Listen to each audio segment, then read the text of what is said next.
Are you doing an end-of-year business planning and review session for your solopreneur business? You should totally do this as a solo business retreat.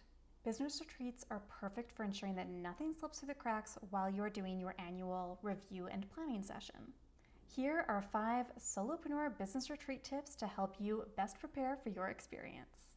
Business retreat tip number 1, set your intentions. Know exactly what you want to get from your business retreat so that you can plan accordingly.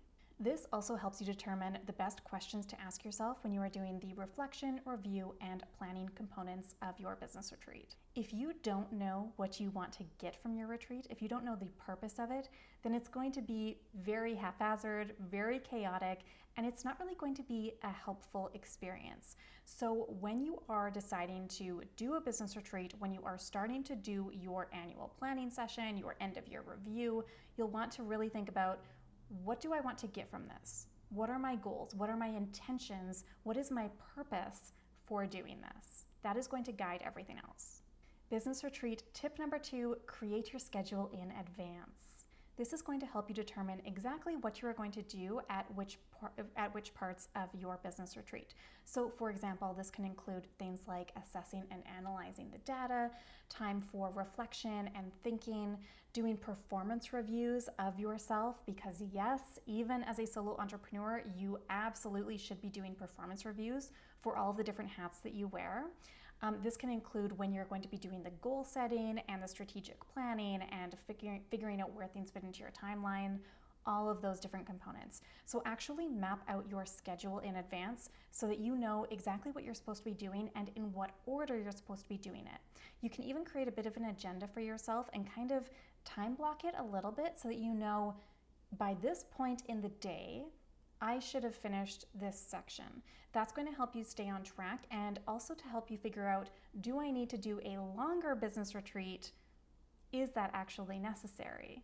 Because sometimes if you have not done a business retreat before, if you have not been updating your business plan, and or if you are pivoting anything in your business, then you might need a little bit longer amount of time than you think you're going to need to do a really fulsome, comprehensive business review and planning session, which is all encompassed in your business retreat.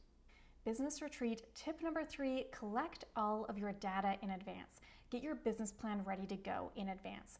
If you already have your business plan, which I really hope that you do, you'll want to look back at what you had initially set out in it and to sort of be able to think about it before you go into your business retreat. So you can already kind of be mulling things over a little bit. But you'll absolutely want to be collecting all of the data that you might want, which could include things like Google Analytics or social media metrics or sales, marketing, all of those different types of things, the financials, business expenses, and income, all of those different aspects. You'll want to collect that ahead of time so that at your business retreat itself, you're not scrambling and trying to find all of those numbers and all of that information and all of those metrics and data. Instead, you're just looking at it, you're analyzing it, because collecting it can be a big task, and we really don't want that to take away from your business retreat experience. And by the way, it's okay if you haven't created a business plan yet. It's okay if you're hearing me talk about these things and you're like, oh no, there's so many pieces I guess that I should have been doing in my business that I didn't even realize. That's okay, all right? You'll want to have a business plan moving forward. So if you don't have these things in place now, then now is the next best time to actually implement them and to start moving forward with them. I have a business planning retreat intensive e-course that you can also grab. It's going to really help you with all of this because I include business plan templates and step-by-step guides and processes and sample schedules, all the different things for your own business planning retreat. So if any of this feels new for you, or if you want guidance, or if you want it all to just be a whole lot easier so you can just kind of plug and play, then you'll definitely want to check that out. I will drop that link in the show notes for you. Business retreat tip number 4, use methods and a format that work really well for your personality, your learning style, your unique brain, all of those types of things. So this might be things like figuring out, do I want to do mind mapping versus use index cards versus color-coded stickies on poster paper versus spreadsheets for documenting all this information? What is really the best fit for me? Do I work better by speaking things out loud, in which case I want to make sure that I am recording myself, talking myself through my business planning retreat? Or do I work best with pen and paper? Do I work best typing on the computer, right? So really think about what works best for me, for my unique brain, my learning style, my personality, and structure your business according to that. If you don't use methods that are a good fit for you, then your business retreat is not going to be very effective and you're going to be struggling to work your way through it. So you want it to be fun for you want it to be engaging for you, and you want it to work well for you and for your unique brain. Business retreat tip number 5, get into the right mindset. So this is really a judgment-free zone. When you are doing your business retreat, some uncomfortable thoughts and feelings can come up. And sometimes there's a lot of disappointment or frustration in yourself that can also come up if you are looking at the goals that you had previously set for yourself and you realize that you haven't actually achieved them yet, if you realize that you got derailed along the way or distracted by shiny objects. There can be a lot of uncomfortable feelings, and sometimes we can get into a bit of a negative thought spiral. So before you even start your business retreat, make sure that you're going into it with curiosity rather than with judgment. The purpose of a business retreat is that it is useful for you, and being mean to yourself or beating yourself up does not help anything. It is not going to help you. It is not going to help your business. So try to leave that sort of stuff at the door. Now, I have created a video for you all about a self-kindness thought exercise. So if being mean to yourself and beating yourself up is kind of just part of your day-to-day, then I would strongly recommend that you do the self-kindness thought exercise before you even start your business retreat to really get your mindset in a good place. So I will drop that link in the show notes as well. Now, what actually happens during your business retreat? I have here a very quick overview of a step-by-step guide for what the key components are that you can include in your own business retreat. So we have here 5 steps. Step 0 is optional, and it is if you already have a business plan, then step 0 is to review your current business plan. And again, it's okay if you don't have a business plan yet. In that case, you'll just want to skip right over to step 1 and start there. But if you do have a business plan, regardless of when you created it, regardless of when you last looked at it, you're going to want to review it. And ideally, you'll want to review it before your business retreat even starts, so that again, you can be kind of mulling things over. You can be kind of thinking it through a little bit before you start your retreat in earnest.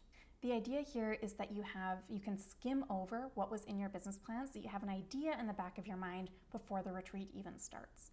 So when you are doing step 0 of reviewing your business plan, here are kind of the 3 components of this. You're reviewing your entire business plan without judgment.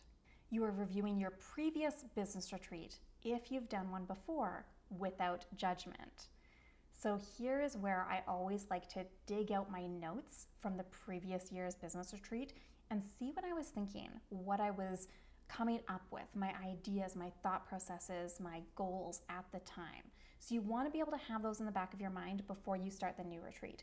And again, if you have not done a business retreat before, that's okay. You can just skip this part. And then you'll also want to make notes of what you do and do not want your business retreat to look like this year. And then you'll want to make notes about what you did and did not like about your business plan and or your business retreat from a year ago.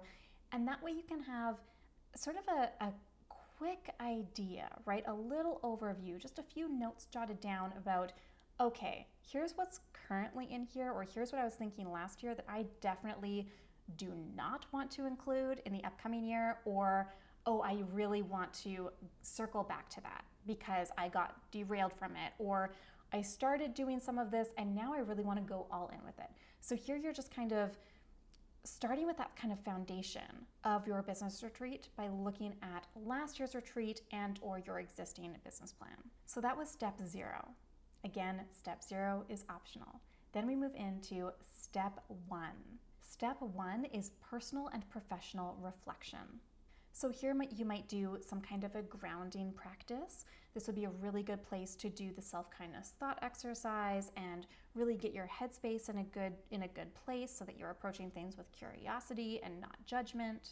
You'll want to set your intentions for your business retreat. So really figure out, what is the purpose of this? What do I want to get from this? And how am I going to get that out of this business retreat?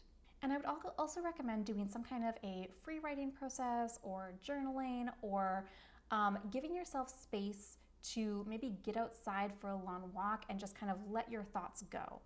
Just to kind of see what comes up, to give yourself a bit of a breathing room between your usual day-to-day business activities and your retreat. You want to give yourself a little bit of distance, a little bit of space, so that you go into your retreat with a fresh sort of perspective on things. You're not distracted, you're not still thinking about your other tasks for the day or for the week.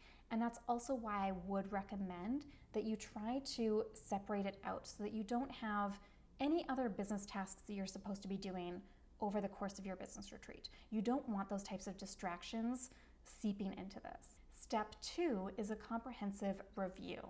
Here you are reviewing and assessing and analyzing any of the data that you had collected.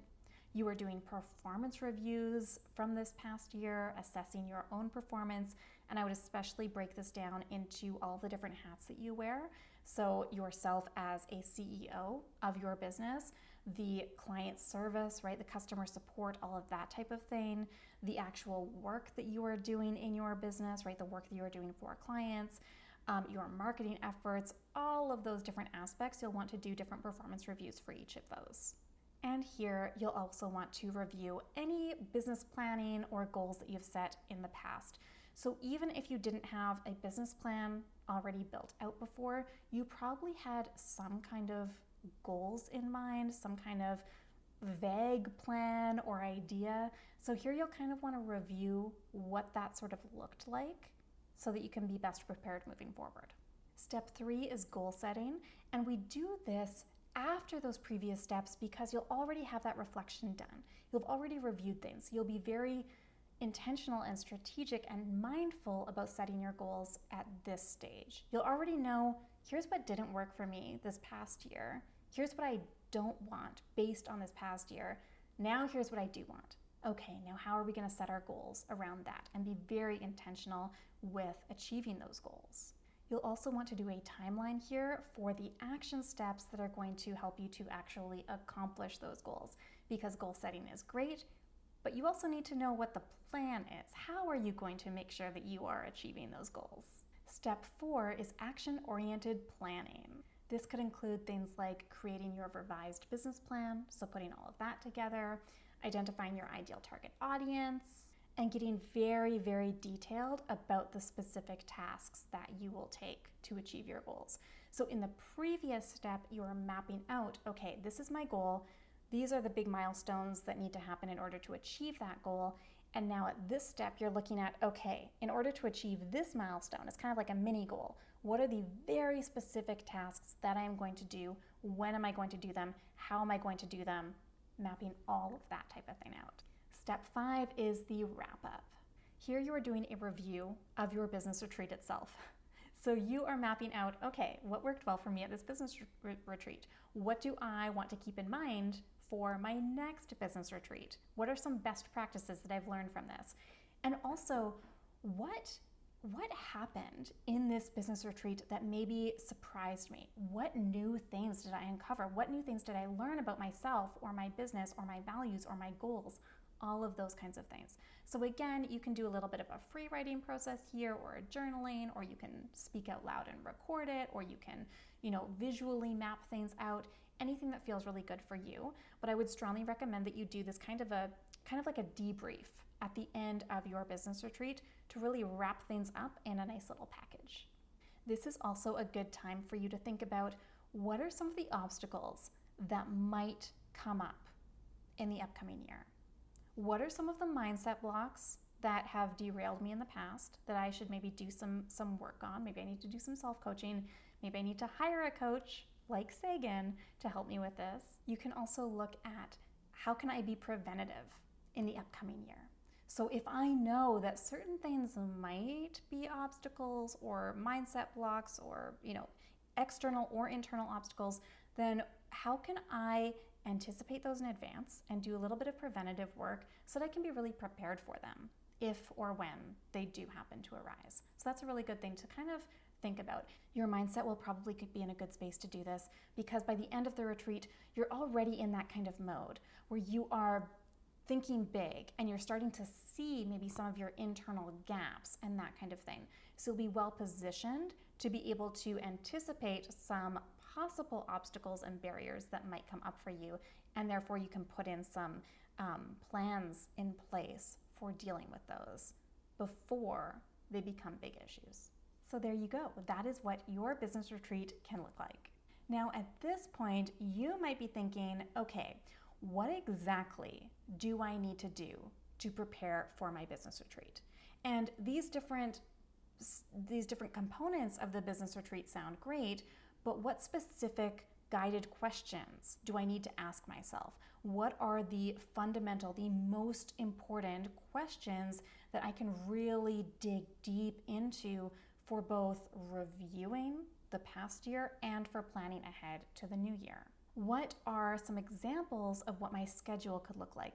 What are some of the different formats that I can use for my retreat? The concept of mind mapping sounded really interesting, but how does that work? What does that look like? How do I create a business plan? How do I create more routine check-ins for my business plan as the year goes on so that I'm not just looking at it once a year at my business retreat? How do I make sure that I'm actively using it as a useful tool? How can I really make the most of my business retreat? These questions are all on your mind right now, aren't they?